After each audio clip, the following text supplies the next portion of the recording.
The San Diego sunset bled coral and gold across the Pacific, waves whispering secrets as I pulled into our La Jolla driveway.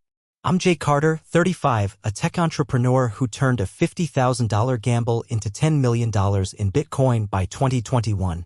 My wife, Sarah, and I were living the California dream, planning a vow renewal in Malibu, her emerald eyes sparkling as we sketched out a future with kids and a trip to Paris. That Friday, I came home early, a bag of tacos from our favorite boardwalk stand swinging in my hand, ready to surprise her with a quiet night. Instead, I walked into our glass-walled living room and saw her on our sectional, too close to my stepdad, Tom, their faces guilty, a throw blanket hastily pulled across her lap. Sarah's wedding ring, a custom design with emeralds I'd spent months perfecting, glinted as she gasped, her blonde hair falling over wide, panicked eyes. Tom, 55, a washed-up real estate agent with a fake tan and a grin like a used car salesman, leaned back, his polo shirt half open. "Jake, buddy, let's not make a scene," he said, his voice slick like he was talking me into a bad deal. My keys hit the hardwood floor, the clatter sharp in my skull. My laptop bag slid off my shoulder, thudding against the driftwood coffee table. "Sarah, what the hell is this?" I croaked, my throat tight, my heart slamming against my ribs. Her eyes, usually warm as a summer sea, darted away. "Jake, I didn't, it's not," her words drowned in a buzz from her phone on the table, transfer complete, 160 BTC. My blood froze. That was my crypto wallet alert, the one guarding my $10 million fortune stashed in a cold storage device under our bed. I lunged for the phone, my hands shaking, the screen burning my eyes. 160 Bitcoin, gone, sent to an unknown address at 11:03 a.m. "You stole from me?" I whispered, my voice cracking, my gaze locked on Sarah's paling face. She clutched the blanket, her lips trembling. Tom stood, adjusting his belt with a smirk. "Calm down, kid," he said, like I was overreacting to a scratched fender. "Calm down." I roared, stepping toward him, fists clenched, the room tilting. "You're with my wife, and you took my money." Sarah's tears started, her sobs sharp, but they didn't reach me. All I saw was that notification, the life we'd built, our beachfront home, our Malibu plans crumbling. On the couch where we'd binged true crime docs, laughed over wine, dreamed of a family, lay the wreckage of my trust. I couldn't breathe in that house. The air felt poisoned, every shadow screaming their lies. "Jake, please, let me explain," Sarah begged as I grabbed my laptop and a hoodie, her voice cracking. I didn't look back, my truck's engine roaring as I peeled out, the San Diego skyline blurring through hot tears. I ended up at a dive motel off I-5, its neon vacancy sign flickering, the room stale with mildew and despair. My phone buzzed, Sarah's texts, Tom's calls, a voicemail. "Jake, we need to sort this." I deleted it, my fingers trembling, and opened my crypto wallet. The transfer was real, executed hours before I walked in, the funds routed through a mixer, bouncing across multiple addresses, a pro job. Sarah had my recovery phrase, I'd shared it last year, trusting her as my forever. But Tom? He could barely send a text without typos, always mocking my internet money. Someone else was involved, someone who knew blockchain, who planned this heist. I thought back to how it started. Sarah and I met in 2017 at a La Jolla tech conference, her pitching a fitness app, me demoing a blockchain prototype. She was 29, a marketing whiz with a laugh that lit up the room. We married in 2023 on Coronado Beach, her white dress flowing, my vows choking me up. My startup soared and we bought this house, hosting barbecues, planning a nursery. Tom, my mom's second husband since I was 12, was always around, borrowing cash for deals that never panned out. Sarah was kind to him, cooking dinners, humoring his bad jokes. I thought it was family, but I'd missed signs. Sarah's midnight client calls, her phone always locked. Tom's new Tesla when he swore he was broke. Charges on our joint account, $3,000 for consulting, $6,000 for travel. Sarah called at work, Tom dodged with a grin. I trusted them, told myself love meant faith. God, I was blind. Back at the motel, I drove home at dawn, the ocean shimmering, Sarah's BMW gone, Tom's Tesla parked sloppily. The house was silent, the blanket still crumpled. My laptop showed logins to Crypto Haven, a shady exchange with records splitting my Bitcoin across wallets. Sarah's email had a draft to Tom, Viper says 60-40. El Coyote, Tijuana tonight. Then, under the couch, I found it, a cheap burner phone, one contact labeled Viper. Texts read, wallet set. Move it before he's home. The last one, from 10:50 a.m., he's early. Go now. Viper wasn't Tom or Sarah. Someone bigger was pulling the strings and I was their pawn. The dawn light crept over San Diego, painting the ocean in pale pinks as I sat in my truck, the burner phone heavy in my hand. I'm Jay Carter, 35, a tech entrepreneur whose $10 million Bitcoin fortune vanished yesterday, along with my trust in my wife, Sarah, and my stepdad, Tom. I'd caught them together on our couch, their guilt as clear as the crypto wallet notification that screamed betrayal, 160 BTC, gone. Now, this cheap flip phone, found under our sectional, held a name, Viper, and texts that chilled my blood. Wallet set. Move it before he's home. He's early. Go now. Sarah and Tom weren't just cheating, they were pawns in a bigger game, and I was the target. I couldn't stay at that motel off I-5, its flickering neon and musty sheets suffocating me. My hands shook as I drove back to our La Jolla home, the burner phone tucked in my pocket, my laptop on the passenger seat. The cul-de-sac was quiet, kids' bikes scattered on lawns, but our glass-walled house felt like a crime scene. Sarah's BMW was gone, Tom's Tesla sat crooked in the driveway like he'd fled in a panic. Inside, the living room reeked of her perfume, the crumpled throw blanket a punch to my gut. I gagged, memories of our movie nights twisting into their betrayal. My laptop was open on the kitchen counter, logged into Crypto Haven, a sketchy exchange I'd never touched. The browser history showed transactions splitting my Bitcoin into smaller chunks, sent to multiple wallets, a pro move to hide the trail. Sarah's email, still open, had a draft to Tom, Viper says 60-40 split. El Coyote, Tijuana tonight. My stomach lurched. They weren't just thieves, they had a plan, a boss, and a meeting. But who was Viper? Tom could barely use an iPhone, and Sarah, for all her marketing smarts, didn't know blockchain. Someone else was pulling the strings. I sank to the floor, the burner phone's texts replaying in my mind. Keep Jay out of it, one said. Jay was me, Jake. They'd watched me, timed my schedule, known I'd be at the office. But I'd come home early, craving tacos and Sarah's smile, and blown their plan apart. The phone had one number under Viper. I dialed, my pulse hammering, sweat beading on my neck. It rang twice before a gravelly voice answered, sharp, accented, maybe Russian. Who's this? He snapped. I froze, my throat dry, and hung up, panic clawing my chest. This wasn't a game. Viper was dangerous. I tore through the house, desperation fueling me. In Sarah's office, behind a stack of marketing binders, I found a locked metal box. A screwdriver snapped it open, revealing a fake ID with Sarah's photo, her hair dyed brunette, under Emma Lane. Next to it, a flash drive labeled backup in her neat handwriting, and a crumpled note. El Coyote Motel, Room 12, 11 p.m. My head spun. A fake ID? A flash drive? This wasn't just an affair or a quick grab, it was a heist, planned to the second. I plugged the flash drive into my laptop, my hands trembling. It held encrypted files, wallet addresses, transfer logs, and a name, Lisa Nguyen. My heart stopped. Lisa was my college buddy, a hacker who'd helped secure my startup in 2018. She'd been at our wedding, toasting us with champagne, her dark eyes warm. But she'd grown bitter when my company outgrew hers, her texts turning sharp, distant. Was she Viper? Or working for him? The files showed code snippets, her signature style, clean, ruthless. She'd cracked my wallet, I was sure of it. I thought back, piecing together the signs I'd ignored.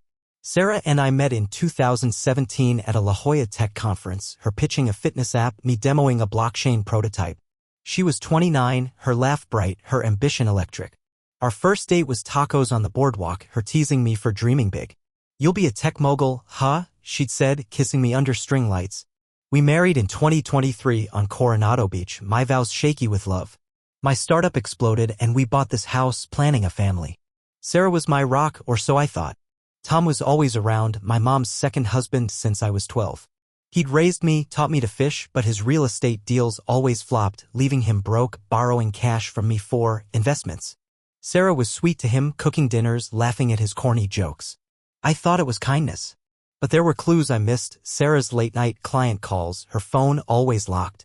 Tom's new Tesla when he claimed he was tapped out.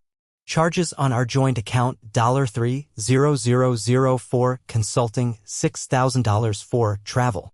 Sarah waved it off as work, Tom changed the subject. I'd trusted them, blind to their lies. My neighbor, Mrs. Lopez, a retired nurse with a nose for gossip, knocked on the door, her eyes worried. Jake, you okay? Saw Sarah's car speed off last night, Tom's Tesla right behind. Looked like trouble. I gripped the flash drive, my jaw tight. They're gone, I said, my voice flat. She leaned in, whispering, I saw them at El Coyote in Tijuana last week, whispering in a booth. Thought you should know. I nodded, thanking her. Mrs. Lopez was nosy, but she just handed me a lead. I grabbed the flash drive, burner phone, and my keys. The Tijuana address burned into my brain.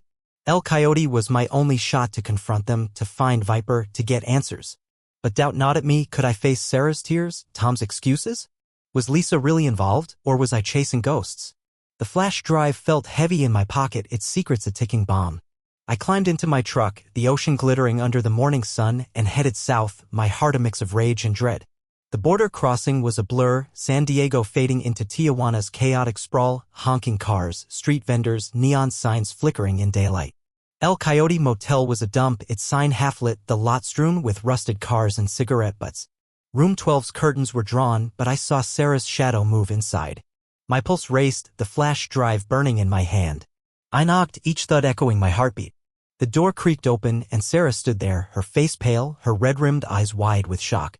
"Jake, oh my God," she started, but I pushed past her, my anger a living thing. Tom sat on a sagging bed, counting cash from a duffel bag, a laptop open to Crypto Haven. The room stank of cheap air freshener and fear, the walls stained yellow. "Jake, we're in deep," Tom said, his voice shaky, hands raised like I was a cop. "Viper's not messing around." Sarah grabbed my arm, her nails digging in. "Jake, listen, he forced us. We had no choice." Her tears fell, but her eyes darted to the laptop, betraying her. Then I saw it, her phone, left on the nightstand, a text glowing. "Viper's coming. Get the key." They were playing me, still lying, still scheming. My world tilted again, but this time I wasn't running. I clutched the flash drive, my voice low, dangerous. "You think I'm that stupid?" I said, stepping toward Tom. Outside, tires crunched on gravel, a black Mustang screeched into the lot. The door swung open, and Lisa Nguyen stepped out, her dark hair tied back, a tablet in her hand, her smirk cold as ice. "Jake," she said, her voice sharp, "you're in way over your head." The air in the El Coyote Motel's room 12 was thick with tension, the stench of cheap air freshener and desperation choking me. I'm Jake Carter, 35, a tech entrepreneur whose $10 million Bitcoin fortune was stolen by my wife, Sarah, and my stepdad, Tom, under the orders of someone called Viper. I'd caught them together yesterday, then found a burner phone and a flash drive that led me here, to this rundown Tijuana dive. Sarah's tearful pleas, "Jake, Viper forced us," rang hollow as her phone lit up with a text, "Viper's coming. Get the key." They were still playing me. Now, Lisa Nguyen, my old college friend and hacker, stood in the doorway, her smirk cold, her tablet glowing with my stolen wallet's interface. "You're in over your head, Jake," she said, her voice slicing the silence. I gripped the flash drive, my heart pounding, the room's yellowed walls closing in.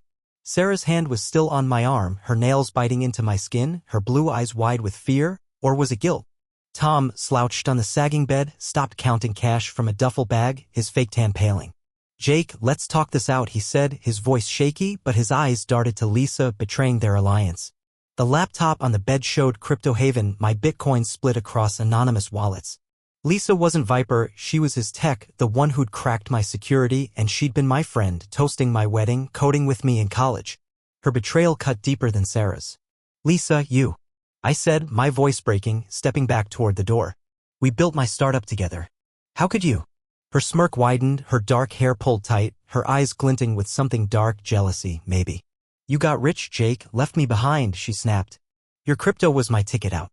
Hand over the drive, and maybe you walk away." Sarah sobbed, "Jake, she's with Viper. We had no choice." But her trembling hands and that text told a different story. I didn't wait for more lies. I bolted, shoving past Lisa, the flash drive burning in my fist. My truck was parked outside, the Tijuana lot littered with broken bottles and rusted cars. Tires screeched as Lisa's black Mustang roared to life, her silhouette sharp in the driver's seat. I slammed my truck's door, the engine growling, and peeled out, the neon-lit streets of Tijuana blurring, taco stands, bars, tourists scattering as I swerved. Lisa's Mustang was relentless, its headlights glaring in my rearview, closing the gap.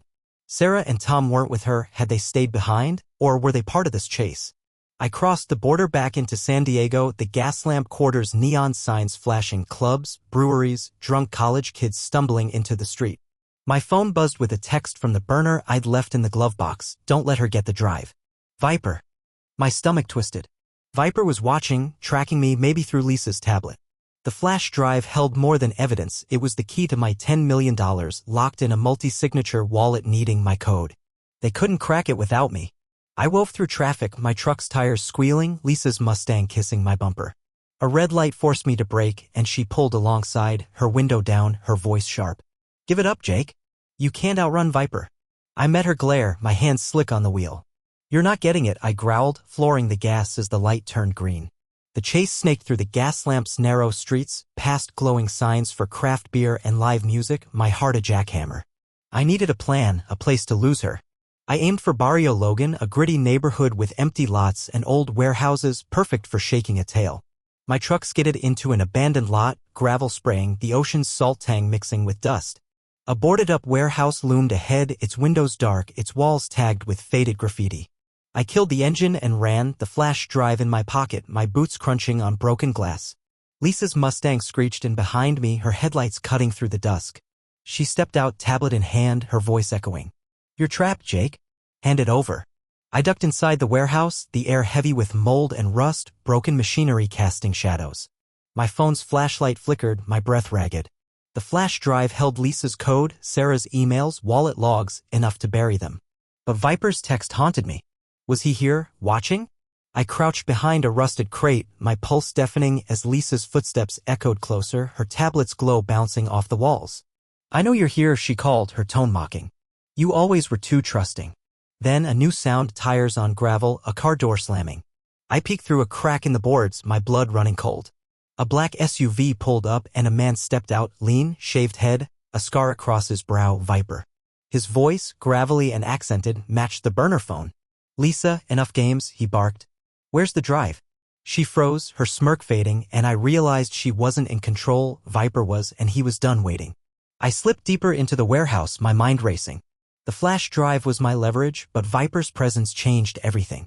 My phone buzzed again, a new text, unlock the wallet or you're done. Viper. He knew I was here, maybe tracking the burner phone I'd stupidly kept. I powered it off, my hands shaking, and opened my phone's X app, my thumb hovering over the livestream button. I'd used it for startup pitches, but now? It could be my lifeline or my downfall. Lisa's voice grew closer, her tablet's light sweeping the darkness. Jake, Viper's not patient, she said, her tone softer, almost pleading. Give me the drive and I'll cut you in. I clenched my jaw, her betrayal a fresh wound. She'd been my coding partner, my confidant, the one who'd debugged my first blockchain.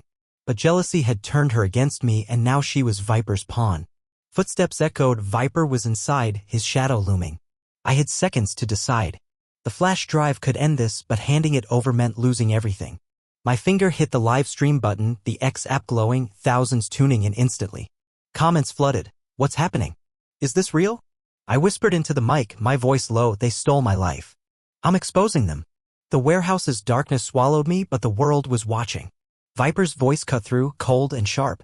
Carter, I know you're here. Let's make this easy. My heart stopped as Lisa's light hit my crate, her eyes locking onto mine, her smirk returning. But then a new twist, Sarah's voice, faint, from outside.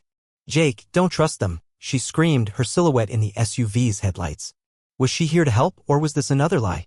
The warehouse in Barrio Logan was a tomb of rust and shadows, the air thick with mold and menace. I'm Jake Carter, 35, a tech entrepreneur whose $10 million Bitcoin fortune was stolen by my wife, Sarah, my stepdad, Tom, and my old friend Lisa, all under the orders of a crime boss named Viper. I chased them from Tijuana to this abandoned San Diego warehouse, the flash drive in my pocket holding proof of their heist. Lisa's tablet light swept the darkness, her voice taunting, Jake, Viper's not patient. Viper himself was here, his scarred face and gravelly voice closing in. My phone was live streaming to X, thousands watching, comments exploding. Expose them. Don't give up. Then Sarah's scream from outside, Jake, don't trust them. Hit like a shockwave. Was she saving me or setting me up again? I crouched behind a rusted crate, my heart hammering, the flash drive slick in my sweaty palm. Lisa's footsteps echoed, her tablet's glow bouncing off broken machinery. Viper's shadow loomed larger, his boots scraping the concrete. Carter, let's make this easy, he called, his Russian accent sharp, like a blade. My live stream was my only edge. Mrs. Lopez, my nosy neighbor, had seen my ex-post and alerted the cops. But they weren't here yet. Sarah's scream still rang in my ears, her silhouette visible through a cracked window, standing by Viper's black SUV. Was she a victim or a liar? Lisa's light hit my crate, her dark eyes locking onto mine, her smirk cold. "Found you," she said, stepping closer, tablet raised like a weapon. I stood, the flash drive in my fist, my voice steady despite the fear clawing my chest. "You're done, Lisa. The world's watching." Her smirk faltered, her gaze flicking to my phone, the X app glowing.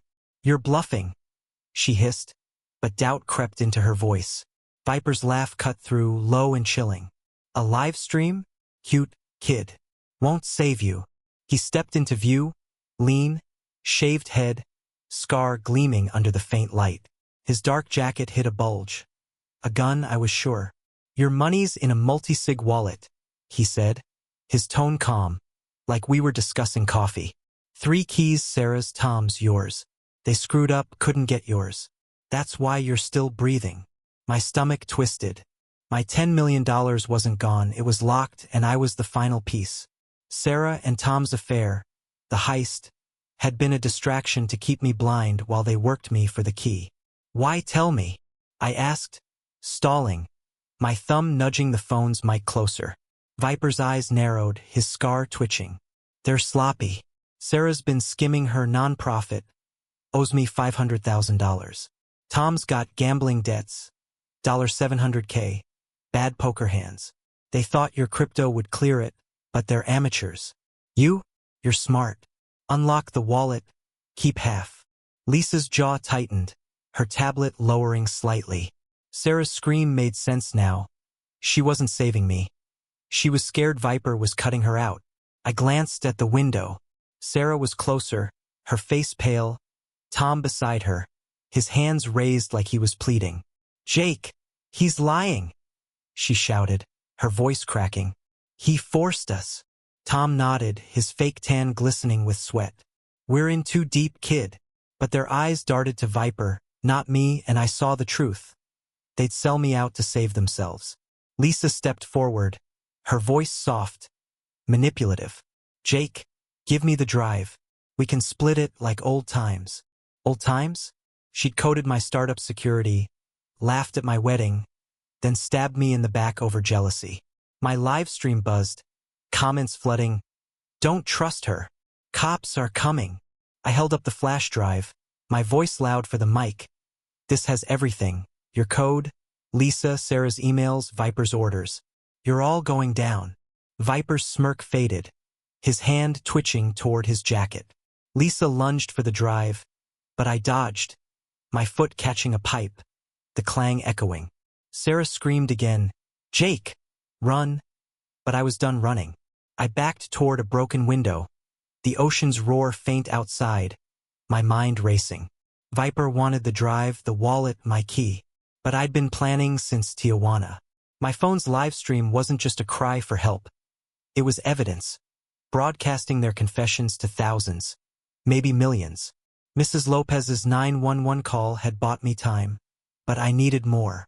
I faked a stumble, dropping the drive, its plastic case skittering across the concrete. Lisa dove for it, her tablet clattering, and Viper swore, his attention split. I sprinted for the window, glass crunching under my boots, and climbed through, the cool night air hitting my face. The lot was dark, Viper's SUV idling, Sarah and Tom frozen by its headlights. I grabbed my phone, the live stream still rolling, and shouted, "They stole $10 million. Viper's the mastermind." Comments surged.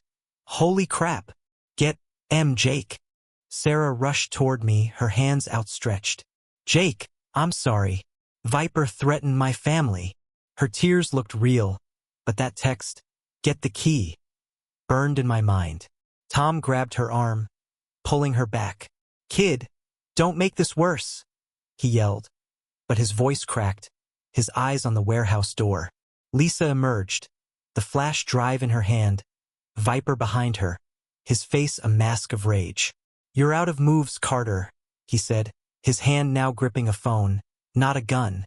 Calling someone, maybe backup. My heart sank. The sirens were still too far, the red and blue lights barely visible on the horizon. I held my ground, the live stream my only weapon. "Sarah, tell the truth," I said, my voice raw, the phone aimed at her. "Was it all a lie?" Her lips trembled, her eyes meeting mine, and for a moment, I saw the woman I'd loved. The one who'd kissed me under boardwalk lights, vowed forever on Coronado Beach. Jake, I didn't want this, she whispered. Viper made me, but Tom and it just happened. Her words were a knife, twisting deep. Tom looked away, guilt written in his slouch. Lisa laughed, bitter and sharp. Pathetic, she said, tossing the drive to Viper. You're all weak. Viper caught it, his smirk returning, but then a new twist. My phone pinged a notification from Crypto Haven. Wallet access attempt failed. Lisa's face fell, her tablet screen flashing red. What the hell, she muttered, typing frantically. I changed my key last night, a paranoid move at the motel, locking them out even with the drive. Viper's eyes widened, his calm cracking. You little, he started, but the sirens were louder now, police cruisers skidding into the lot. I raised my phone, the live stream capturing everything. They're done, I said to the ex-audience, my voice steady. The cops have it all. Viper spun, bolting for the SUV, but Lisa grabbed his arm, shouting, You promised me a cut. Sarah and Tom froze, their faces pale, as officers swarmed, flashlights blinding. Drop it, a cop yelled, and Viper tossed the drive, his hands up, his scar stark in the cruiser's lights. Lisa screamed, This is your fault, Jake, as cuffs snapped on her wrists. Sarah sobbed, collapsing against Tom, who just stared at the ground. The flash drive hit the gravel, glinting under the lights. I didn't move, my phone still streaming, the world watching as my life unraveled and my revenge began. The Barrio Logan warehouse lot was chaos, police cruiser lights slashing red and blue across the gravel, the ocean's roar a distant pulse. I'm Jay Carter, 35, a tech entrepreneur whose $10 million Bitcoin fortune was stolen by my wife, Sarah, my stepdad, Tom, and my old friend Lisa, orchestrated by a crime boss, Viper. I chased them from Tijuana to this abandoned San Diego hideout, my flash drive holding proof of their heist. My phone's live stream on X had exposed their lies to thousands, maybe millions, as I outsmarted them with a last-minute key change to lock my wallet. Now, Viper, Lisa, Sarah, and Tom stood cuffed, the flash drive glinting on the ground, cops swarming. My revenge was live, but the weight of it was heavier than I'd expected. Officers barked orders, their flashlights pinning Viper's scarred face as he glared, his hands raised. You'll regret this, Carter, he spat, his Russian accent sharp, but the cuffs snapped tight, his SUV surrounded.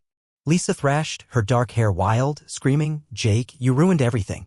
Her tablet, cracked on the concrete, still flashed Crypto Haven's failed access alert, my changed key had stopped them cold. Sarah sobbed, her blonde hair falling over her tear-streaked face, her emerald ring catching the light as she leaned against Tom. Jake, I'm so sorry, she choked, but her eyes held no answers, only guilt. Tom wouldn't look at me, his shoulders slumped, his fake tan dull under the cruiser's glare. I held my phone steady, the X live stream buzzing with comments, justice served. They deserve it. Stay strong, Jake. My neighbor, Mrs. Lopez, had seen my post and called the cops, her tweet to San Diego news outlets amplifying the chaos. The flash drive, now in a detective's gloved hand, held everything, Lisa's hacking scripts, Sarah's emails to Tom, Viper's burner phone orders. I doxed them, aired their sins to the world, and part of me felt righteous. They'd stolen my fortune, my trust, my future. But another part, the part that remembered Sarah's laugh, Tom's fishing trips, Lisa's late-night coding sessions, twisted with doubt. The detective, a grizzled woman with sharp eyes, approached me. You're lucky, Carter, she said, bagging the drive. This is enough to bury them, fraud, theft, conspiracy. Your live stream sealed it. I nodded, my throat tight, the phone heavy in my hand. The cops had traced $7 million of my Bitcoin through Viper's network, but $3 million was gone, laundered through dark pools and offshore wallets. It was a win, but not whole.